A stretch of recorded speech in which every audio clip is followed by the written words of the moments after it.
The Daily Bugle features the news of Spider-Man's death. It states in bold letters, "Spider-Man, RIP." It further adds, "New York City's fallen hero was Queens high school student Peter Parker." Gwen Stacy reads the newspaper and is distraught by the news, screaming to herself, "I'm cursed." Jonah Jameson is working in his office, visibly disturbed by the news. He thinks to himself, "I knew the truth about Peter Parker. I knew he was Spider-Man." We see Johnny Storm raging in the skies, setting himself ablaze while screaming at the top of his lungs. A robbery is going on at an electronics store, with 3 robbers trying to steal a plasma TV. One of them calls out to the other saying, "Did you hear that?" Almost instantly, he receives an answer in the form of a barrage of punches directed right at his face. The other 2 stop dead in their tracks, with one firing his guns at the figure yelling, "It's one of them!" He is soon taken out by a punch right in the kisser. The last robber falls down and stutters, Okay, I give up." The pleading is ignored, however, and he also gets smacked in the face. The guy is flabbergasted by such ferocity and tries to speak, but the figure, who is revealed to be Kitty Pryde, speaks with tears in her eyes and a fierce expression. "I hate you all." Flash Thompson is the only guy sitting in class. He's confused and asks the teacher if the class is cancelled. She just facepalms, and he thinks to himself, "Was I the only one who didn't know Peter Parker was Spider-Man?" At the Queensboro Bridge, a cleanup is taking place. Men in suits surround the bridge, and one of them receives a phone call. It's from his home, and he gets upset when asked how long it was going to take him to get to dinner, as he screams, "However long it takes." We see Mary Jane hiding behind some debris with a camera in her hand. As she records with the camera, one of the guys notices her. He runs after her and yells, "Hey, stop! Stop right there!" She quickly gets surrounded by guys, and one of them tells her, "This is a closed-off area. This is a crime scene." He proceeds to ask her name. Mary Jane runs away from them, with a guy yelling to grab her in her camera. One of the guys grabs her from behind and restrains her. They take the camera from her as she screams, "Give it back! Give it back!" The guy holding her tells her to settle down as she screams for help. Nick Fury shows up and is shocked to see her there as he questions, "What the hell do you think you're doing?" One of the guys responds, "She snuck onto secured ground and was taking pictures. We need to confiscate the..." Nick cuts him off and orders, "Take the camera and send her home." Nick angrily talks to Mary. "Kid, just once I'm looking the other way. Go home. I don't want to see you again." Mary Jane is furious and screams at Nick, "You killed him! I know you killed him! It wasn't you who pulled the trigger, but it was you who had him killed! I'm going to prove it, and I'm going to make sure everyone knows." Nick looks defeated as he tells Mary to go home and not return. Mary proceeds to leave as Nick tells the men to get back to work. Aunt May and Gwen are sitting in Tony Stark's limousine, driving to Peter's funeral, signs of mourning apparent on their faces. Tony tries to console them and says, "I'm picking up the tab for the funeral and all that entails. It's not a big deal for me and, well..." He is stopped by a blank stare from Aunt May, after which he continues, "I just didn't want you to have to worry." Aunt May tells him that she doesn't want a huge funeral to take place. Tony glances out the window and tells her she might not have much say in the matter. The New York church is seen crowded by thousands of people who are there for the proceedings. Gwen and Aunt May are in shock by the sheer number of people, as Aunt May says she didn't want this. Tony sees this and offers to take her home, to which she replies, "I don't have a home." Tony insists that he can take her wherever she needs to go right now. However, he emphasizes the funeral by saying, "This wasn't planned. This gathering, it just happened.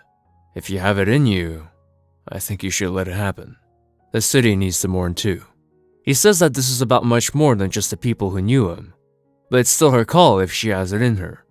Looking at the panic on her face, Tony asks to take her back home, but Aunt May refuses. Tony helps her out of the car. As they walk to the church, a girl from the crowd gathered at the side calls for Aunt May. She asks, "Are you Spider-Man's mommy?" Aunt May replies, "No, sweetie, I'm his aunt." The girl follows up with, "But you made him breakfast like his mommy?" The girl's mother tries to tell her to be quiet, but Aunt May tells her it's alright.